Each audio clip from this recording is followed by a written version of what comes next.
हमारे आज के इस कार्यक्रम को लेके अपने विचार व्यक्त करेंगे। मैं उन्हें सादर आमंत्रित करता हूँ कि आप भी आएं और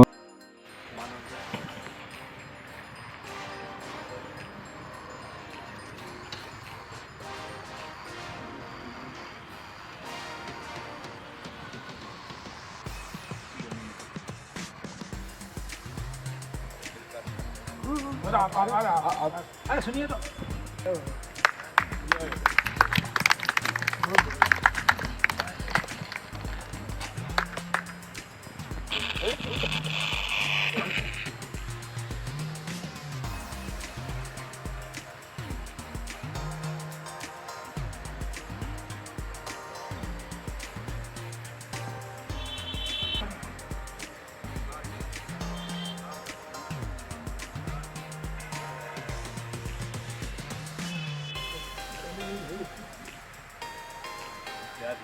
अरे अब आप पहले चलो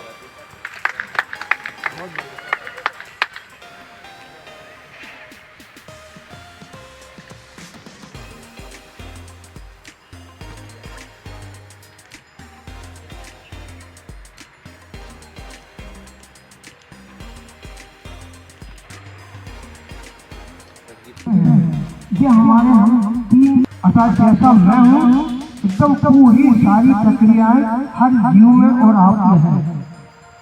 जैसा मैं जीवन मूल्य को चाहता हूँ वैसे ये हुए और तीसरा हमारी नैतिक दायित्व, मेरा फर्ज क्या है, मैं प्राणी श्रेष्ठ क्यों हूँ, मैं अपने आप को सब लोगों से बेहतर चिंतन के साथ सद्भावना विचार मार्ग में इस सत्र में ये त्रिमंडी का पहला कार्यक्रम होगा जो गीता जयंती पर अपने आप में अनुभूत अद्वितीय अभूतपूर्व और सबको आनंदमय करने वाला कि मैं क्या हूँ, क्यों हूँ, कैसे हूँ, किस लिए हूँ, सारे प्रश्नों के चिंतन आप अपने आज हम लोग उसी छत्र छाया में हैं।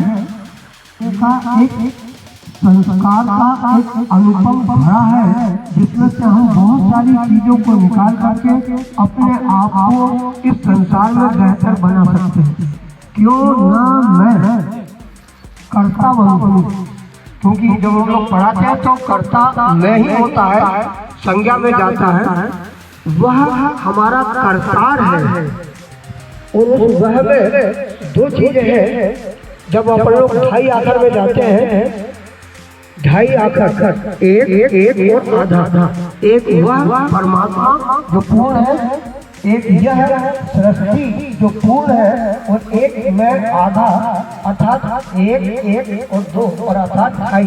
मैं ढाई के साथ अर्थात अर्ध चिंतन के साथ मेरी पूर्णता आपके साथ है। इन्हीं स्थितियों में मेरे तीन मित्र हैं।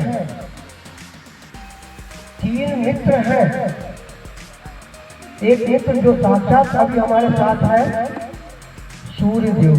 साथ होता हूँ तब मुझ में अनुभूति होती। मैंने यहाँ आपसे लोग जब अपने आप के साथ जुड़ते हैं तो हमें आनंद अनुभूति। मेरे पास में 6 चीजें हैं जिनसे मैं हर क्षण सोचता हूँ कि मैं सद्गति पा जाऊँ, मैं मोक्ष पा जाऊँ या मुझे पारलौकिक गति मिल जाए। और उन 6 चीजों में आपका पहला है मेरे पास में मेरा शारीरिक स्वास्थ्य। कितनी अच्छी बात है यदि हम सोचें मुझे ईश्वर ने अपने आप को एक बेहतर मशीन या शरीर दिया है। ऐसा शरीर शायद और किसी के पास नहीं है जो आपके पास है। वास्तव में आप अनुपम अद्वितीय व्यक्तित्व है। मुझे मानसिक स्वास्थ्य चाहिए। मानसिक स्वास्थ्य, मेरी मस्तिष्क में कोई भी तरह की विकृति ना आ पाए, मैं उसमें अपने आप को बेहतर बना लूं, इसलिए मैं अपने आप को जोड़े हुए हूँ। तीसरा, मैं अपने बौद्धिक विकास के साथ जुड़ा हुआ हूँ। जितना अच्छा मैं बौद्धिक चिंतन और बौद्धिक क्या है, मैं अपने समाज में अपने आप को उसी समय देख सकता हूँ जब कोई सामने मेरे जैसा खड़ा होगा। अर्थात मेरा अस्तित्व आपकी आंखों में चिन्हित है। आपकी आंखें जितनी अच्छी होंगी उतना मुझे बनना होगा। आप बेहतर हैं तो मैं बेहतर हूँ। मैं अपने आप को नहीं कह सकता कि मैं सब कुछ हूँ, नहीं, आपके साथ ही मैं अपने आप को जोड़ूंगा। यहाँ ये मेरा बौद्धिक विकास है, वही है मेरी आर्थिक संपन्नता। बहुत बड़ी बात है, जो कुछ मेरे पास है वो सब मेरा नहीं, आपका है, क्योंकि आप मेरे साथ जुड़े हैं। मैं जो खा रहा हूँ वो भी आपके साथ है, क्योंकि आप भी कुछ दे रहे हैं। क्यों ना मैं बांट करके अपने आप को तैयार कर लूं, बहुत बड़ी उपलब्धि होगी। यही तो मेरा पारलौकिक गति का एक सिद्धांत अध्ययन बनेगा। इसी में है मेरी आध्यात्मिक उन्नति। आज हम जो लोग जुड़े हैं, ये आध्यात्म मुझे और कुछ ऐसा मिल जाए कि मैं अपने जीवन में उसे अपना करके उस ईश्वर के निकट ले जाऊं, वो मुझे अपने आप में आत्मसात कर ले, फिर से मैं इस दुनिया में न आऊं। क्योंकि ये दुख की त्रासदी की रास्ता लिए रहती है, हमारी सुख शांति चाहिए। आज हम बैठे हैं, ये मेरा परिवार है, जहाँ मैं अपनों के बीच में अपनों को सुरक्षित, संरक्षित, संवर्धित महसूस करता हूँ। यही गीता के आलोक से हम लोग आज यहाँ पर जुड़े हैं, जिसमें ये शतरंजी है, ये संसार। उस ये जो 1, 2, 3, 4, 5, 6 इन 6 अंकों को जोड़ेंगे तो 7 से ज्यादा नहीं आना चाहिए, बशर्ते कि 2 कि उस जैसा व्यक्तित्व यदि मुझ में समा जाए तो मेरी दुनिया बेहतर हो जाए। धन्य है आप 11 नंबर की गाड़ी के साथ हैं। एक पैर, दूसरा पैर, 1 और 1, 10 और 1, 11। आपके 10 इंद्रियां हैं और एक आपका मन है जो ड्राइविंग करता है। उस मन को साधने का ही आज हम लोग यहाँ संकल्प करके आए हैं। क्यों ना मैं मेरे मन को बेहतर साध करके अपने परिवार को सुख शांति से बेहतर बना करके अपने लक्ष्य को प्राप्त कर लूं। मेरा लक्ष्य क्या है? इस दुनिया में अब कभी नहीं लूटूं। ये ना मोक्ष, आज हमें मोक्ष मिल जाए। धन्य कहे वो व्यक्ति जिसका चिंतन शुरू से मिला, सुबह से सियाराम बाबा करके शायद आप लोगों के उस पर आया होगा, जिन्होंने आज मोक्ष गति प्राप्त कर ली। सुबह 6 बजे ही मोक्ष का एकादशी।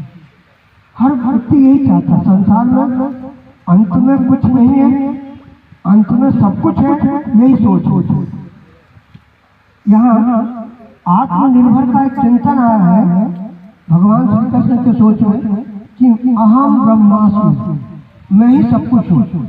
वास्तव में हम यहाँ कर्ता के रूप में आए। क्यों ना मैं हर कर्तव्य को अपने अधिकार के साथ पूरा करूँ। अधिकार पहले या कर्तव्य पहले? मेरे पास पहले मेरे दायित्व, मेरे कर्तव्य। तो यही है मेरा IP, इंडिपेंडेंट पर्सन। जितना बेहतर मैं अपने आप को तैयार रखूंगा, उतना ही मैं समाज में सबसे बेहतर अगुवा रहूंगा। यही लीडरशिप। अब इसके साथ एक है आपके साथ प्रश्न, मेरे प्रथम रिश्तेदार कौन? मेरे प्रथम रिश्तेदार कौन? मेरी माँ। धन्य है वो माँ जिसने मुझे जन्म दिया। वास्तव में उसके जैसा इंसान कोई नहीं। मेरा पिता, धन्य है वो पिता। मेरे गुरु, मेरे संस्कार दाता, आप सभी धन्य हैं। पर अब मेरा पहला रिश्तेदार कौन? अब मेरा पहला रिश्तेदार कौन? भगवान उसको अर्थात किसको बचाया होगा? अपने पूरे पर्यावरण को संरक्षित किया। वहाँ मेरा पहला रिश्तेदार है जिनसे मुझे प्राण वायु मिलती है। मेरे बेहतर शरीर में ऑक्सीडेशन अर्थात ऑक्सीजन देने के लिए अपनी इस धरती को इतना सुंदर बना दूं कि लोग उसके बाद ये याद रखें कि वो थे जिन्होंने ये काम किया। तो मेरे पहले रिश्तेदार में मेरे किसी भी काम में आ जाओ। धन्य है आप सभी लोग आपने साथ देंगे हमारे दोनों परम श्रद्धेय जन को जिन्होंने हर क्षण और बैठे श्रद्धेय लोग और आप लोगों की एक बेहतर नीति की आज हमें कुछ जानने को मिल रहा है। देवं कंसचारुमर्दनम्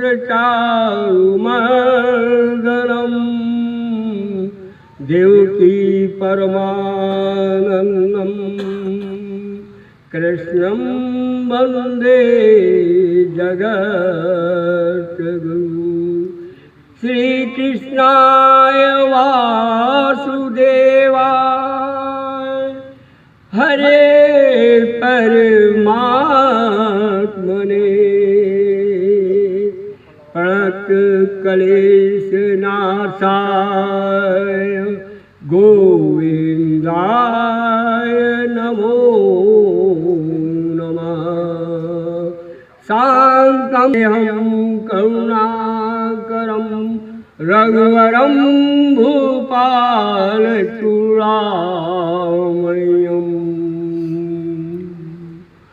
आपदां पहदारं दातारां सर्वसम्पदां लोकाभिरामं श्रीरामं भूयो भूयो नमाभ्यं।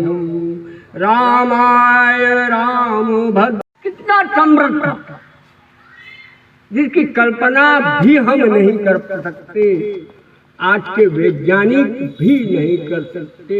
हजारों वर्ष लग गए इस दूरदर्शन और इस मोबाइल को आने में, हजारों वर्ष।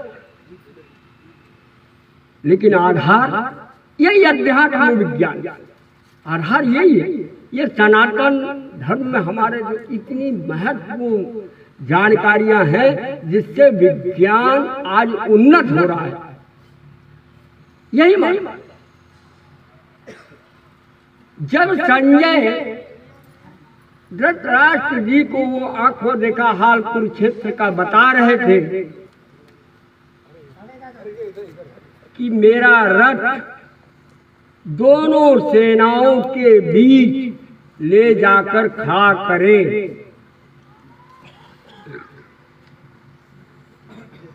जब रथ दोनों सेनाओं के बीच, कौरव और पांडव सेनाओं के बीच, क्योंकि मैं आपको बताऊं, बोलिए गिरिराज भरण की परम पिता परमेश्वर की हम सब पर असीम कृपा कि जो आज शुक्ल पक्ष की एकादशी पर ये माघ मास का ऐसा शुभ पर्व है जिसमें परम पिता परमेश्वर श्री कृष्ण अपने सखा श्री अर्जुन को कुरुक्षेत्र में ज्ञान उपदेश दिया, जिसका नाम आज गीता उपदेश का। गीता जी का उपदेश भगवान श्री कृष्ण ने सर्वप्रथम सूर्य नारायण भगवान को सुनाया था। उसके पश्चात द्वापर युग में जब भगवान श्री कृष्ण का जन्म हुआ और उस काल में ये गीता उपदेश उस समय सुनाया गया श्री अर्जुन को कि जब द्वापर युग और कलयुग का संधि काल था, जब कोई काल समय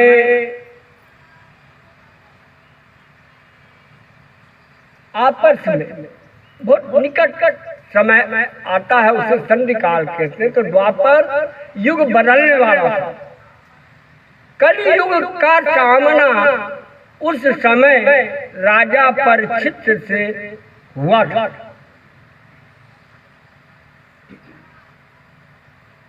और उसके पश्चात ही जब पांडवों और कौरवों के बीच सत्ता का संघर्ष हुआ, वह बात इतनी आगे बढ़ी कि जिसे आज हम सब महाभारत के रूप में देख रहे हैं। ये जो चर्चा हम कर रहे हैं, यह चर्चा धृतराष्ट्र जी जो राजा थे, उन्हें संजय जी ने सुनाया था। संजय जी कुरुक्षेत्र में नहीं थे और ना ही धृतराष्ट्र थे कुरुक्षेत्र में। लगभग सैकड़ों किलोमीटर दूर धृतराष्ट्र और संजय बैठे हुए थे। अब इतने दूर का व्यक्ति कैसे ये देख रहा, ये भी कुछ समय बाद नहीं दिखेंगे, इनका अस्तित्व समाप्त हो जाएगा। ये जो भी देख रहा है तू, इनके मोह माया में तेरे को मोह ने जो घेर लिया है, इससे तू बाहर आ। जब अर्जुन को ये सारी बातों पर भी अर्जुन ने अपने तरफ से यही बात कही कि ये तमाम जो लोग हैं मेरे गुरु हैं, द्रोणाचार्य जिन्होंने मुझे धनुर्धर विद्या सिखाई है, मैं उनको कैसे आक्रमण कर सकता हूँ? ये कर्ण है मेरा भाई है, भीष्म पितामह ने जिन्होंने मेरे को गोद में खिलाया है, आज मैं उन पे कैसे वार कर सकता हूँ, कैसे शस्त्र चला सकता हूँ? तो इस समावेश में इस दुविधा को दूर करने के लिए ही भगवान श्री कृष्ण ने गीता का उपदेश के माध्यम से अर्जुन की माया जो पड़ी हुई थी उसे दूर किया है। भगवान श्री कृष्ण अर्जुन से कहते हैं कि ज्ञान योग, सांख्य योग, कर्म योग और राजयोग के माध्यम से, भक्ति योग के माध्यम से विराट अपना स्वरूप दिखाते हुए उन्होंने जो उपदेश दिया, और श्री कृष्ण से कहा कि हे अर्जुन, तू मेरे इस विराट स्वरूप को जो देख रहा है, इसमें ये जो जितनी सेनाएं, ये जितने भी योद्धा हैं, ये भी तुझे दिखाई दे रहे होंगे जो काल के गाल में समाये जा रहे हैं। इस ज्ञान योग और कर्म योग के माध्यम से भगवान श्री कृष्ण ने बहुत ही बातें ऐसी बताई जो समाज कल्याण के लिए बहुत आवश्यक है। जो मेरे छोटे भाई हैं, जैसे दिनेश का अर्थ होता है शूर, और शूर अपने प्रकाश से सारे संसार को जीवन जीने के लिए बहुत बड़ा उनका उपकार है। तो आज गीता आलोक पर, आलोक यानी प्रकाश, और दिनेश दोनों सूर्य और प्रकाश की वाणी से हम यहाँ लाभान्वित हो गए, क्योंकि हमको दिनेश भाई की ज़्यादा सुनना है। और महत्वपूर्ण गीता जी के विषय में क्या कहा जाए, जो दिनेश भाई कहेंगे उसको ही हम सुनेंगे। धन्यवाद। है उसका त्याग करके मेरे श्री चरणों में उस फल को तू अर्पित कर। हे अर्जुन, मैं तुझे ये जो सारी बातें बता रहा हूं, इसमें सफलता और आत्म कल्याण ही तुझे होगा। गीता की पूर्णता इसलिए है कि अर्जुन इन सारी बातों को, ज्ञान योग, सांख्य योग, राजयोग, भक्ति योग, ये सारी बातों को सुनने के बाद अर्जुन इस चीज को, भगवान श्री कृष्ण की वाणी को स्वीकार कर लिए। इसलिए गीता की पूर्णता स्पष्ट दिखाई देती है। भगवान की वाणी को स्वीकार किया, युद्ध के लिए अर्जुन तत्पर हुए और कर्म के माध्यम से उन्होंने अपनी ये सारी बातों को विस्तार से भगवान श्री कृष्ण ने बताया। जिस प्रकार से गीता में शुरू में ही यह बात आई है कि गीता सुगीता कर्तव्या कि मैं नहीं शास्त्र विस्तरे, गीता सुगीता है। गीता पढ़कर आप अपने जीवन को और जीवन की दिशा को निर्धारित कर सकते हो। गीता कोई साधारण ग्रंथ नहीं है। भगवान ये कह रहे हैं, भगवान की वाणी में अर्जुन के माध्यम से जो संवाद, जो गीता का उपदेश दिया गया है कि गीता जो भी व्यक्ति गीता का अनुसरण करेगा, अनुकरण करेगा, उसे श्री और विजय की निश्चित ही प्राप्त हो, इसकी गारंटी है, इसमें कोई संशय नहीं। जिस प्रकार से मित्रों गीता का प्रथम अध्याय का प्रथम श्लोक जो बताया गया है, धर्म क्षेत्रे कुरुक्षेत्रे समावेते योत्साह, और गीता का अंतिम श्लोक भी आप सुनिए, यत्र योगेश्वर कृष्णो यत् पार्थो धनुर्धरः तत्र श्री विजयो भूति धर्मा नीतिर्वती मर्मो। प्रथम अध्याय का प्रथम श्लोक और प्रथम शब्द धर्म से प्रारंभ होता है, और गीता के 18वें अध्याय का अंतिम श्लोक यत्र योगेश्वर कृष्णो यत् पार्थो धनुर्धरः तत्र श्री विजयो भूति धर्मा नीतिर्मति मम। मम धर्म, मम ज्यादा क्लिष्ट संस्कृत नहीं है, मेरा धर्म। अगर इसको हम इस तरीके से देखें कि मेरा धर्म क्या है, भगवान श्री कृष्ण धर्म का भी बहुत ही व्यापक रूप से धर्म पर कहा है, यदा यदा ही धर्मस्य ग्लानि भवति भारत, जब जब धर्म की हानि होती है तब तब मैं अपने पूर्ण अवतार के साथ अवतरित होता हूं। ये भगवान श्री कृष्ण कह रहे हैं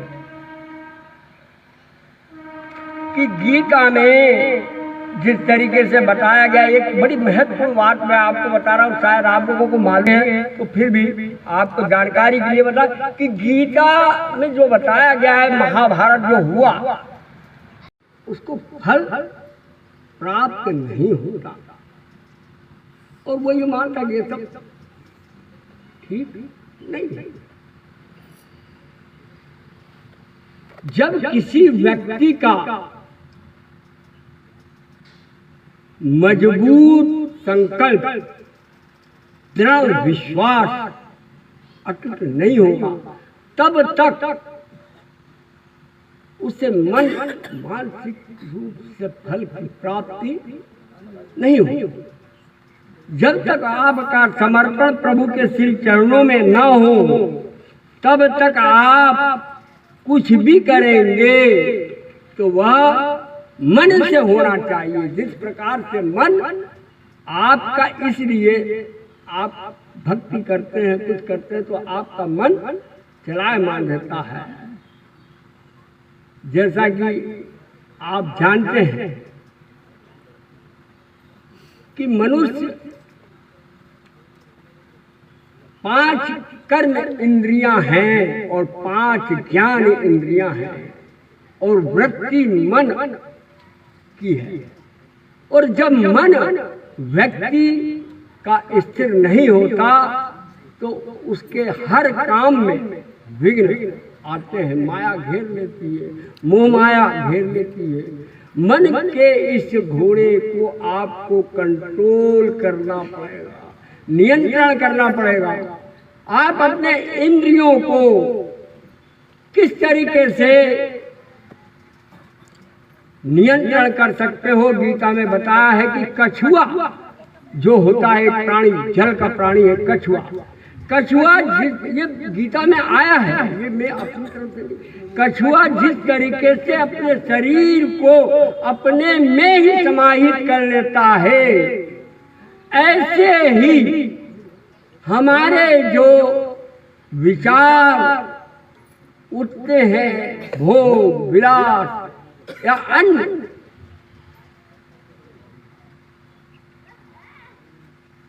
जो इंद्रियों के द्वारा मन में स्थापित हो जाते हैं,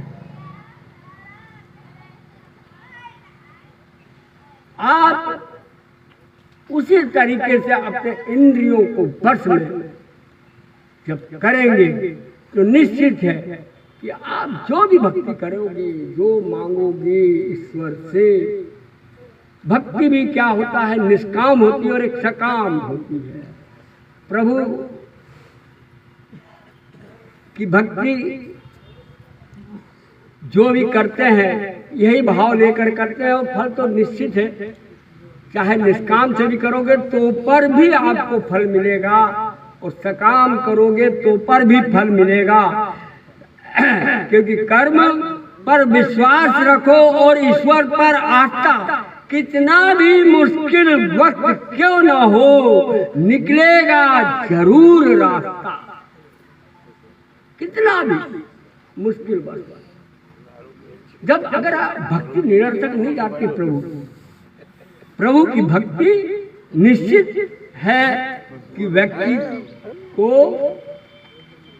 प्राप्त होती ही है। महाभारत का जो बताया गया है संग्राम, वो 18 दिन चला। 18 दिन चला और 18 दिन में ही इस गीता का, महाभारत का रचना 18 दिन में व्यास जी ने इसकी रचना भी की। लेकिन आश्चर्य यह है कि व्यास जी के द्वारा महाभारत प्रारंभ नहीं हुआ था।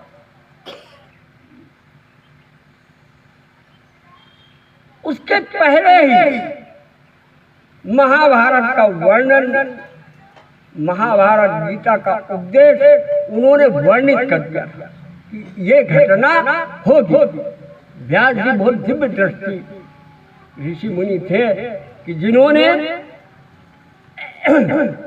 18 दिन पहले ही, ये तो लिखा जा चुका था, ये तो बाद में ये सारी अक्षर जो बातें भगवान श्री कृष्ण के द्वारा कही गई अक्षर सही मिली। 18 ही अक्षौणी सेनाएं थी,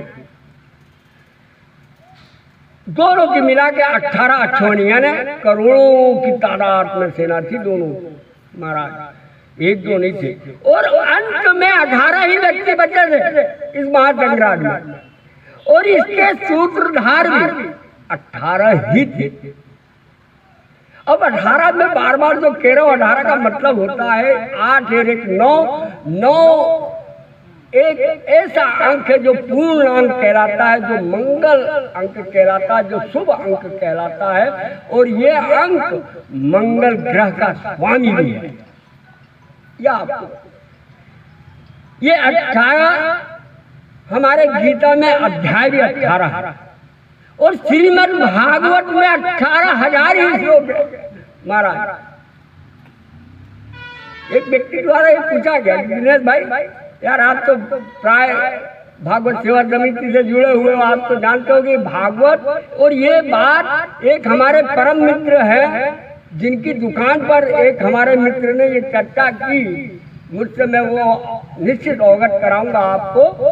उनका ऐसा मानना था कि श्रीमद् भागवत ये जो पुराण है बल्कि इतनी बड़ी है भैया, श्रीमद् भागवत हो गई,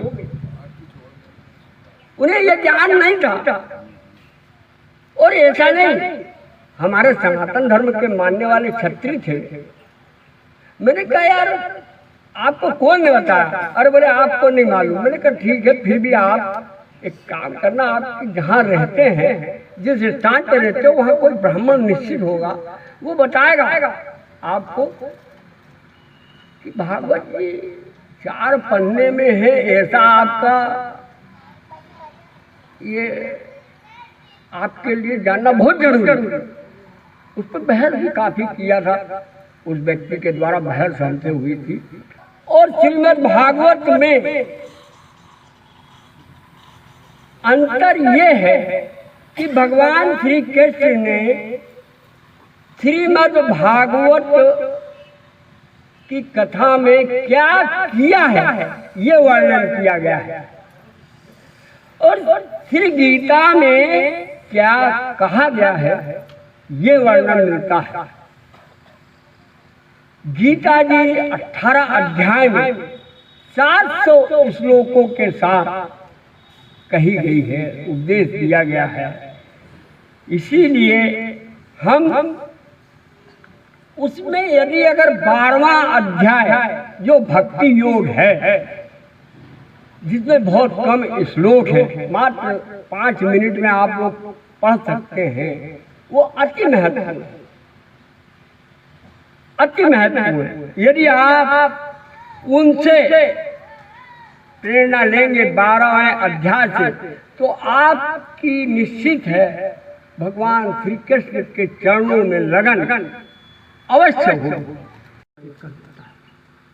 आपने जैसा सोचा, मन सा वाचा कर्मणा, व्यक्ति की वाणी, आज चाहे तो अच्छा बोलो, अच्छा किसी से प्रेम से बोलोगे, जय श्री कृष्णा करोगे, तो वो भी आपको प्रत्युत्तर में जय श्री कृष्णा करेगा। वाणी से आप किसी का अपमान करोगे तो निश्चित है वो आपको भी वापस वही मिलेगा। यही वचन है। कर्म, यदि मनुष्य कर्म किसी न किसी उद्देश्य की पूर्ति के लिए करता है, उसमें सारा मैं आपको संक्षेप में एक कथा सुनाता हूँ भृगु जी की। व्यक्ति का गुण देखा जाता है, रजोगुण, तमोगुण, सतोगुण। ये गीता में 18वें अध्याय में बताया गया है कि धर्म और अधर्म जो दोनों ही न माने वो रजोगुण, जो धर्म को अधर्म मानता है वो तमोगुण। ये गीता के 18वें अध्याय में बता रही है। जो बातें मैं चर्चा कर रहा हूं ये पूरा स्पष्ट है। और धर्म का जो पालन करते हैं, जो धर्म के ही अनुयायी हैं, जो धर्म के लिए ही करते हैं, निष्काम कोई व्यक्ति अगर मान लो गिर गया, भले हुआ अनजाना है, लेकिन हमारा धर्म सनातन कहता है, हमारे आचार विचार कर्तव्य ये है, फर्ज है कि हम उस व्यक्ति अगर गिर गया तो उससे सहारा लेकर उठा दें। ये सच्चा धर्म, ये सब। चूंकि धर्म की परिभाषा तो बहुत बड़ी, जिस व्यक्ति का पहले तो होता है कि परिवार के प्रति आपका धर्म क्या है।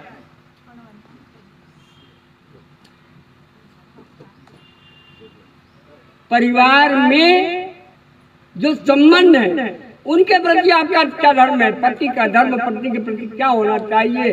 पुत्र का धर्म पिता के प्रति क्या होना चाहिए? माता का पुत्र के प्रति क्या धर्म होता है? माता का भी धर्म होता है। जब बच्चा शिशु रहता है तो ये माँ का धर्म है कि उसको किसी प्रकार से कष्ट न हो, भले खुद कष्ट सहने माँ, लेकिन उसका ये माँ का धर्म है। धर्म बहुत व्यापक शब्द है। भूखे का धर्म रोटी, अगर रोटी अगर मिल गई तो सबसे बड़ा धर्म। भूखे को अगर रोटी मिल जाए, संकट में फंसे हुए व्यक्ति को कोई अगर साथ दे देता है तो ये मानव धर्म, मानव कल्याण का धर्म, ये धर्म है। धर्म की एक बड़ा ही अच्छा परिहित धर्म, परिहित धर्म में क्या? धर्म क्षमा, अत्यय, पवित्रता, आत्म संयम, बुद्धि, विद्या, सत्य, अक्रोध को अंगीकार करना ही धर्म है।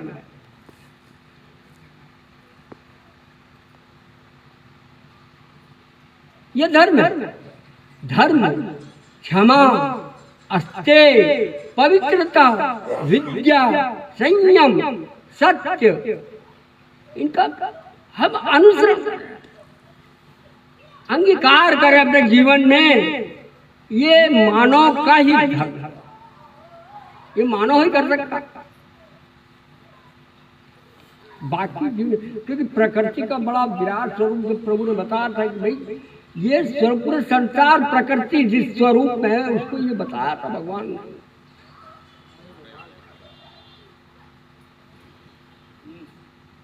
तो ये धर्म है।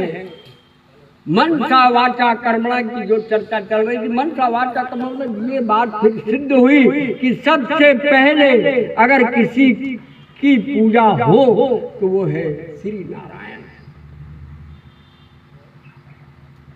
क्योंकि प्रकृति इनके अधीन है। नारायण प्रकृति के अधीन नहीं है, प्रभु के अधीन। क्योंकि गीता में ये बताया है कि जिस सूर्य को आप देख रहे हैं, भगवान श्री कृष्ण कहते हैं भैया सूर्य में को देखते हो आप तो चंद्रमा की शीतलता में भी मैं हूं। जिस फूल को देखते हैं उसकी महक भी मैं ही हूं। इसलिए श्रेष्ठ ये गीता में बात बताई गई। ऐसे श्रेष्ठ नहीं माना गया है उन्हें। स्वयं ब्रह्मा जी, ऐसा हमारा शास्त्र बताता कि नाभि से नारायण के प्रकट।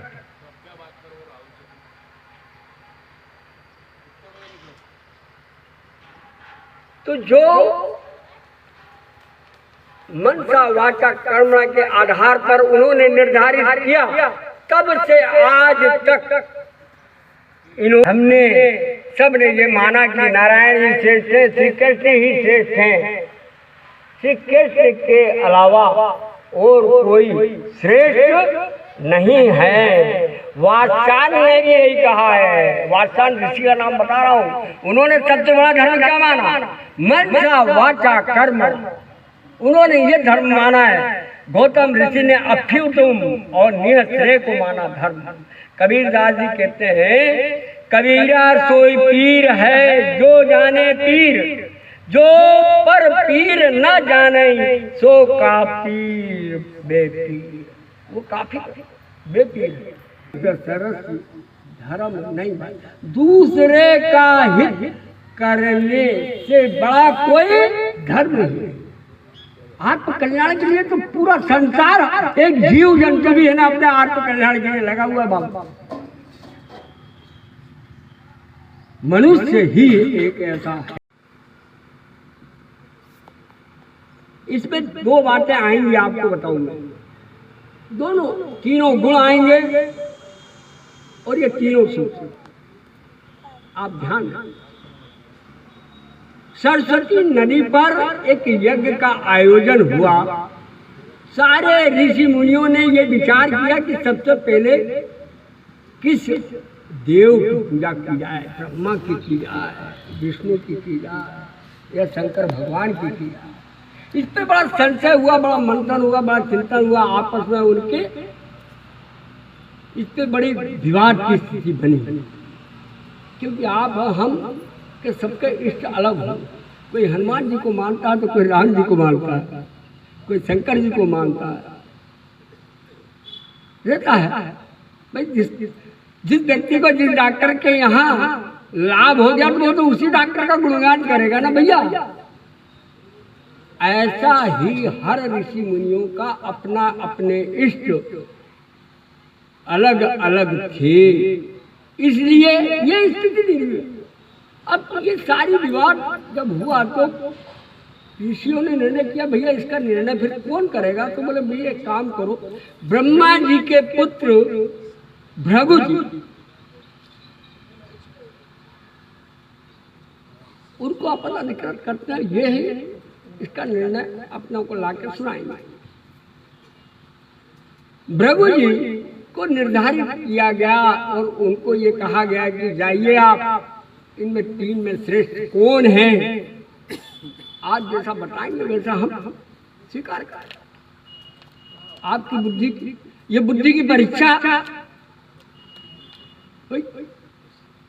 आपको बाजार में बोल दे भाई बाजार में जाओ अच्छे फल खरीद के लाना, जिसमें अच्छी बुद्धि होगी वो ठोक बजा के नारियल को जैसे देखता है तो वो उसी व्यक्ति को भेजा जाएगा। ऐसे ही भृगु जी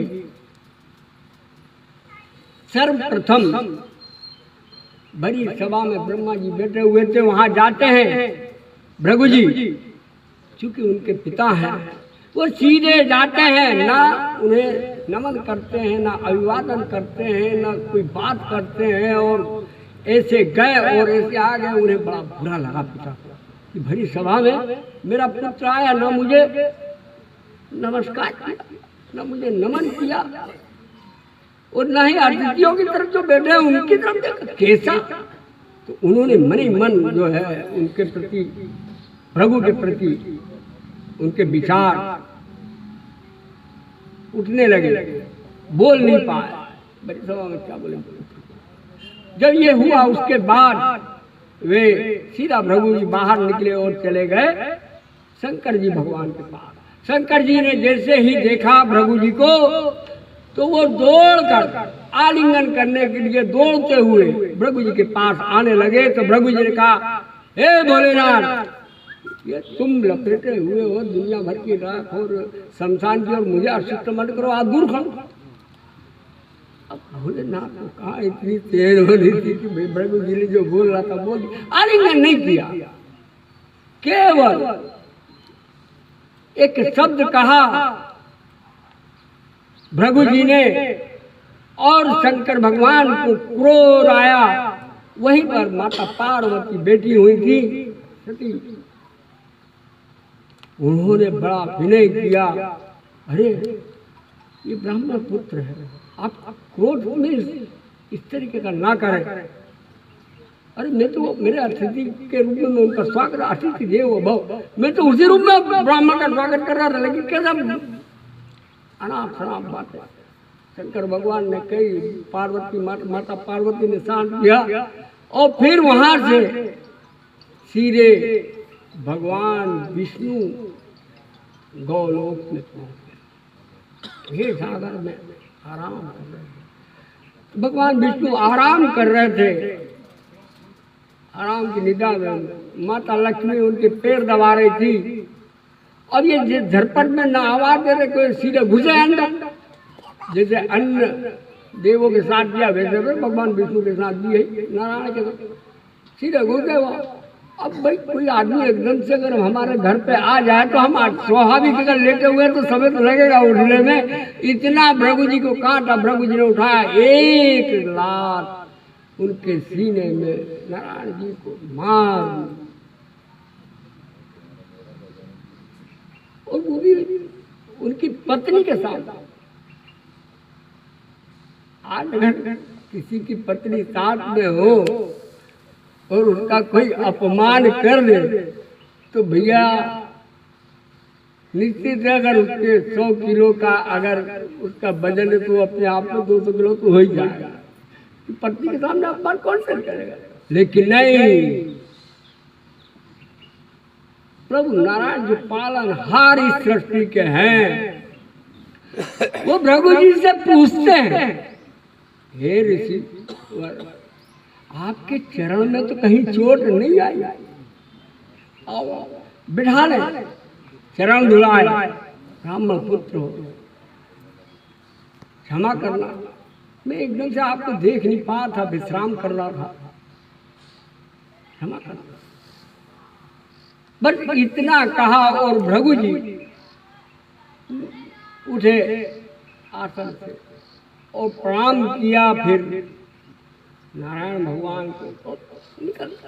अब यज्ञ स्थल पर आते हैं, सारे ऋषि मुनि देखे, पूछे क्यों भाई? तो यहाँ पर यह बात निकल के आती है कि ब्रह्मा जी के द्वारा मन से बोला नहीं गया, बटन से निकाला नहीं गया, मन से अपने पुत्र भृगु को अप्रिय वाणी मन में विचार करने लगे, कितना नालायक है, कितना ये मन में सारी दुष्ट, जो पिता का सम्मान नहीं करता मन सा। भगवान शंकर ने बोला वचन से, वचन वचन से, और प्रभु नारायण साक्षात जिसको लात मारी, तो जिसने लात मारा उसकी लात के हाल पूछ रहे हैं, उसके पैर के हाल पूछ रहे हैं, भैया तेरे पैर में कहीं मोच वोच तो नहीं आई?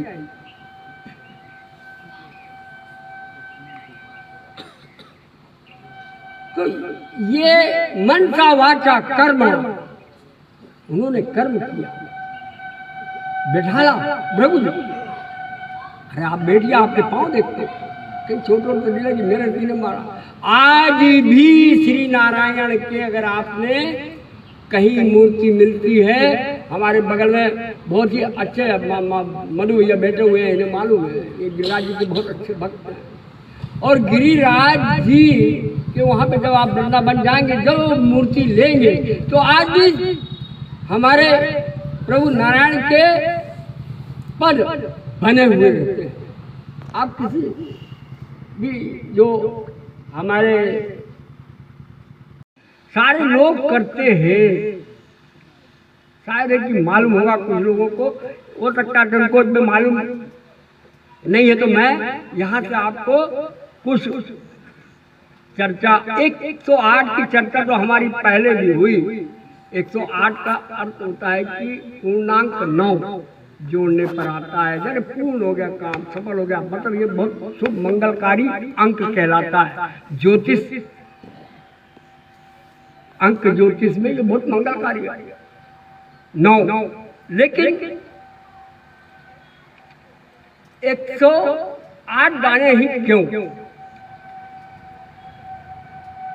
हमारी आपकी जो संसार के व्यक्तियों की राशि है वो है 12। हर व्यक्ति की राशि कितनी है? 12। और इस आकाश में जो ग्रह है वो है 9। अगर हम गुणांक करेंगे तो 12 नाम 100, इसका प्रतिनिधित्व कर रहा है। आपकी माला, एक एक माला इन 9 ग्रहों और 12 राशियों का प्रतिनिधित्व करती है। मित्रों, 27 नक्षत्र होते हैं, आप सभी जानते हैं। प्रत्येक नक्षत्र के 4 चरण हैं। 27 में जब 4 का गुणा करेंगे तो पाएंगे 108। 4 चरण कौन कौन से होते हैं? लोहा, तांबा, सारे लोगों को मालूम होगा इनके चरण हैं। पूछते हो ना, जब कोई बच्चा हमारा जन्म लेता है, बोले भैया कौन से चरण में हुआ? तो ये 4 चरण हैं। ये नक्षत्रों का प्रतिनिधित्व करते हैं। 27 नक्षत्रों का प्रतिनिधित्व करते हैं। तो जब 27 और 4 आप अगर वो करते हैं तो 108 उसके गुणा करने का योग आता है, और 108 का मतलब 9 पूर्णांक, आपकी भक्ति पूर्ण हो गई, ऐसा माने, आपका जप सफल। ऐसा जिसका भी इष्ट का ध्यान करते हैं, प्रभु का ध्यान करते हैं, तो ये आप माने कि हमने ये जो कर्म किया ये उचित है। और सूर्य की 12 कलाएं होती हैं और 9 प्रत्येक के मंडल होते हैं। सूर्य में 12 कलाएं होती हैं, उसके मंडल भी 9, 12 नाम 108। और संपूर्ण हमारे भारतवर्ष में 108 ही पवित्र तीर्थ स्थल है महाराज। और हमारे जीवन की जो शक्ति है वह भी 108 ही है। इसलिए हम आप सब जो भी माला जप करता है, मंत्र जप करते हैं, इसलिए 9 अंक पूर्णा एक सुमेरु होता है, उसको लांग के नहीं है। तो इसी के आज आप सभी यहाँ पर एक छोटे से आग्रह पर सद्भावना विचार मंच हमारे आग्रह पे आप सभी उपस्थित हुए। मैं आपको सभी को, आपके बेटे शरीर में, दिल में, मन में बैठे उस ईश्वर को कोटि कोटि प्रणाम करता हूँ। और आप सभी का मैं आशीर्वाद चाहता हूँ, चाहे बालक रूप में दे, चाहे भाई रूप में दे, कि आगे भी प्रभु की चर्चा इसी विनय के साथ और अच्छे से सुना सकूं। ये मेरा पहला ही नहीं, आप मुझे अपना बच्चा समझे क्या? क्योंकि मेरा ये पहला प्रयास था। इसमें मेरे परम मित्र जो है राजेंद्र जी, जो यहाँ का प्रतिनिधित्व करते हैं, वार्ड का हरि भैया वकील साहब, इन लोगों का बहुत से हमारे मित्र हैं, उनकी हार्दिक इच्छा थी। क्योंकि चर्चा अगर हम विराम नहीं करेंगे तो चर्चा इसमें बड़ी अनेक है। समय भी आपने काफी दिया, और क्योंकि जानवर तो वही काम करता है जो आप कर रहे हैं, हम कर रहे हैं, वो काम जानवर थोड़ी नहीं करता। आप में बुद्धि है, विवेक है, आप इसलिए श्रेष्ठ हैं।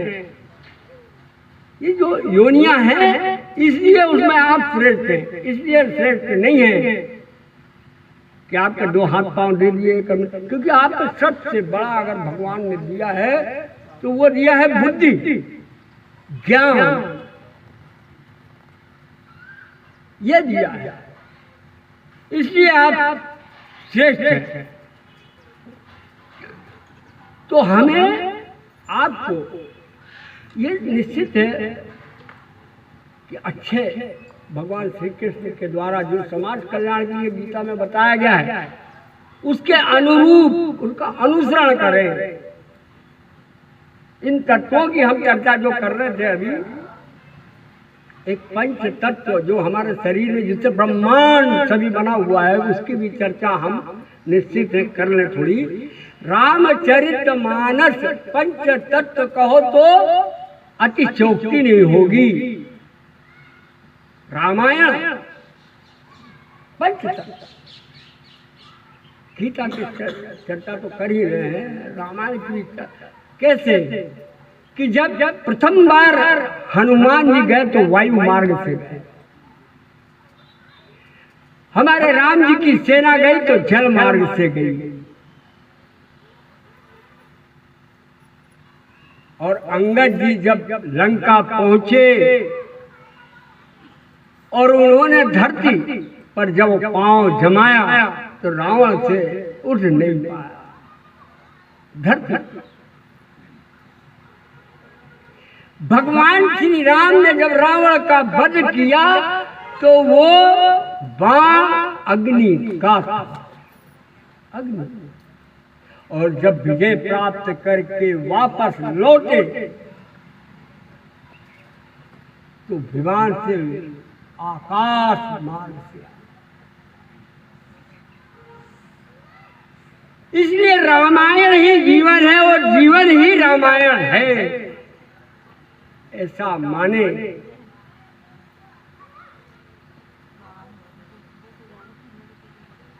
रामायण ही जीवन है, संपूर्ण। ये कोई कथा जो पंचतत्व की मैं चर्चा कर, ये कथा कोई 7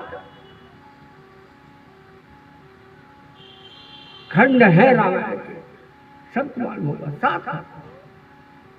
ये 7 खंड की कथा नहीं, ये तो पूरे ब्रह्मांड की कथा है। पंच तत्व से ही सारी सृष्टि हमें मंगलमय दिखती है।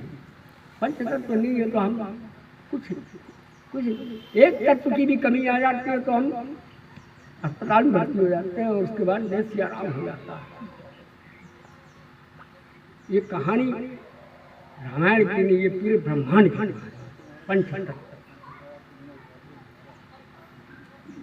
मित्रों, आप को अगर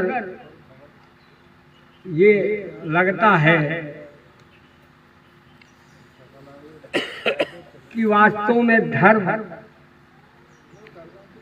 का पालन करना बड़ा कठिन होता है, तो मैं एक आपको अपनी में सुझाव दे सकता हूँ, क्योंकि धर्म बड़ा पालन करना भी मनुष्य के लिए आज के इस युग में बड़ा कठिन है। नाम संकीर्तन में यश पापराश्रम प्रणामो दुष्टम नमामि हरि।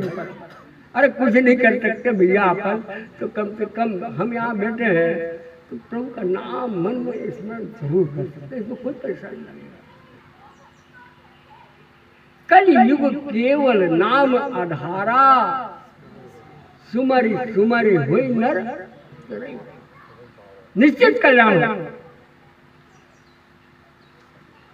ऐसा हमारे शास्त्र बताते हैं कि त्रेता युग में जब से काम चल जाता था, जब जो करता था तो उसमें हजारों वर्ष लगते थे, तब कहीं भगवान प्रसन्न होते थे। और द्वापर युग में यज्ञ करने से जो फल मिलता था, वही फल आपको सिर्फ और सिर्फ प्रभु का नाम स्मरण करने से कलयुग में प्राप्त हो जाता है। इतनी छोटी भक्ति करनी है। अगर यह हमने कर लिए तो निश्चित है कि आपका कल्याण तो होगा ही, अन्य लोगों का भी कल्याण होगा, यह आप मान के चलिए। ओम जय जय